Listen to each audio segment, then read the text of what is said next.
So if you're watching this video, you probably just got your little YouTube camera, you got a ring light, maybe a tripod, your little YouTube setup going, and you're finally prepared to start recording. But you have a fear of speaking to the camera, which is the most important thing when it comes to making YouTube videos. Now this fear right here of being able to speak to the camera and how to speak to the camera is what delayed me starting YouTube for so long. If you go back on this channel and look at the first video, it was posted about 4 months ago. When I started out, I was like, you know what, I'm going to start with some shorts, just dip my toe into the water, slowly get into it and improve at talking to the camera. I wanted to just start out with shorts because, in all honesty, I was scared of making long form videos. When I made that first short and I watched it back, I was so embarrassed. I hated it. I was like, my voice sounds weird. What are people going to think? This is going to get no views. This is so embarrassing. I should delete it. You know what? Maybe YouTube is not for me because I don't know how to talk to the camera. In my opinion, talking to the camera is the most important skill you can learn if you want to become a good YouTuber, because if you're not engaging, if you're boring, if you stutter a lot, if you're always using filler words like I still do that sometimes. But anyways, if you do those things, you are going to struggle. So with that being said, I've gained some experience now over this last month or two doing YouTube long form videos. I've done about 20 videos, so I feel like it's time for me to help others who are struggling with learning how to talk to the camera, giving you some tips that helped me out and some advice that is going to help you out on your journey. Now, first things first, I think talking to the camera is 80% mental. The fear of what others are going to think or what others are going to say is what's going to prevent a lot of us from getting over turn on the camera and recording that first video. You're always going to be thinking, what are my friends at work going to say? What are my friends at school going to say? What are my parents going to think? All that bullshit is going to keep going through your mind. But let me give you something to think about. If you are scared of being ridiculed, if you're scared of being laughed at, remember this. Every single great person throughout history, modern history, and thousands of years ago who went on to achieve anything notable and etched their names into the confines of history was ridiculed at some point and laughed at. Whether it's prophets, whether it's artists, whether it's athletes, whether it's musicians, everyone. When they first started out, everyone laughed at them, everyone made fun of them.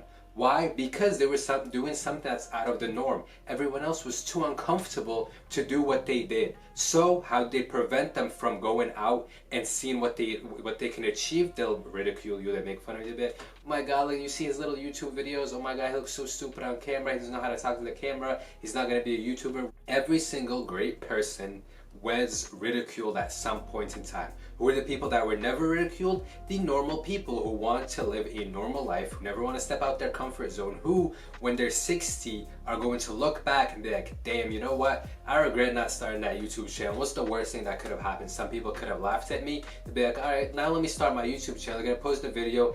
Bro, your grandkids are gonna watch that shit and be like, Grandpa, get your old ass off of YouTube. You're too old for this. Then what? You're gonna feel sad, you're gonna feel regretful. Don't be one of these people. If you want to take the chance, it's not even a chance. Nothing is going to happen.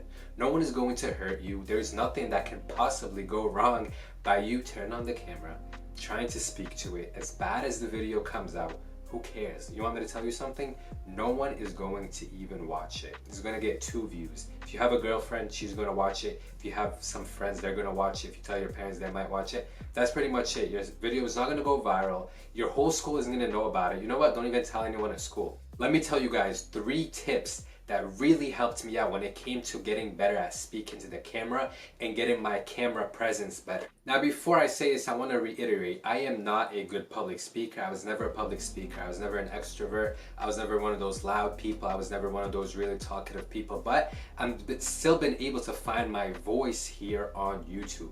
Now, the number one thing that a lot of people are going to allow to stop them from starting their YouTube journey is after maybe recording your first video, of maybe you did a short, you're gonna watch it back and you're gonna think, damn, my voice sounds terrible, it sounds so annoying, damn, I look weird on camera, damn, my accent is really present and obvious. And to this, what I have to tell you is all these things separate you from the rest and actually make you special. If you have an accent that you're embarrassed of, frame it this way. The only reason you have an accent is because you speak more than one language. Anyone who is going to make fun of you for having an accent is too stupid to have learned another language. Your accent is what actually sets you apart and makes you special. Someone who's watching your video can look at it and be like, damn, this guy has the same accent as me. I relate to him. I mess with this. I'm gonna keep watching his videos. Someone else can watch it who maybe English is not their first language, and it's easier for them to actually understand, because it's gonna be a lot easier to listen to someone who has an accent or kind of speaks with broken English, maybe makes some grammatical mistakes, versus someone from California who's speaking at 200 miles per hour. So that can actually play to your advantage. If you find your voice annoying, you are going to get over it. When I listened back to my first YouTube short, I wanted to close my ears. I was like, someone turn this shit off. I sound terrible. But you know what? You get used to it. Now I can't stop listening to my voice. I love listening to my videos. I love watching my videos back. I think my voice sounds amazing. It is something that you're just going to develop. If you think you look weird on camera, that's something else that you are just going to get comfortable with. Get a nice haircut. Wash your face, put on some skincare, put on some chapstick, and you're going to look good. Don't worry about it. This isn't Hollywood, right? You don't need to be a level 10 A-list model for you to have success on YouTube. You can be ugly as shit, and someone is still going to relate to you. And if you present value, then they're going to watch your videos and they're going to like them. So just get over that fear. Number 2, this is probably the most obvious piece of advice you're going to get, but practice, practice, practice, practice. You do not need to have a natural talent to speak, of public speaking, to be a naturally gifted orator. I am not a naturally gifted orator. I did not like public speaking. I'm not an extrovert. I'm not someone who talks a lot. The way I was able to get way better at recording videos is simply by practice. And if you go back and look, my first long form video is only a month and a half ago. And look at the difference between that video and this one. If you go back and watch that one, you're gonna see me, I didn't even edit any of it. I was like looking at my phone, my notes, because I was like, what am I even talking about? Completely losing my train of thought. It was terrible. I was pausing for a lot of time. I didn't even edit it. It was just awful, awful. When I look back at it, it's just funny to look at. But look at the improvements I've made from then until now. And I'm still nowhere near my top level. I would rate my speaking skills on camera now simply at a 2. I still have a long way to go. I would say a 10 to someone like Andrew Tate. He speaks with no script, no bullet points, whatever. Everything just rolls off. He doesn't use a lot of filler words. He doesn't stutter. That's a 10. I am simply at a 2 right now. But I got here only after 1 month. Imagine where I'm going to be after 2 years. 3 years, 4 years. You can do the same exact thing. Getting better on camera or being a good speaker on camera is not a natural talent. If you're naturally gifted at it, that's great. You're not gonna have to practice as much. But if you suck at it, if you put in enough hours and enough time into it, you are going to get way better. Trust me, no matter how terrible you are right now, do not judge your ability for success on YouTube based on your speaking skills right now, because you've never talked to a camera before. Just put in the practice for 1, 2, 3 months and see how far you get. Last but not least, the third way to get better at speaking to the camera is to have a script. When you're first starting out, this is actually something that we say a lot in sales.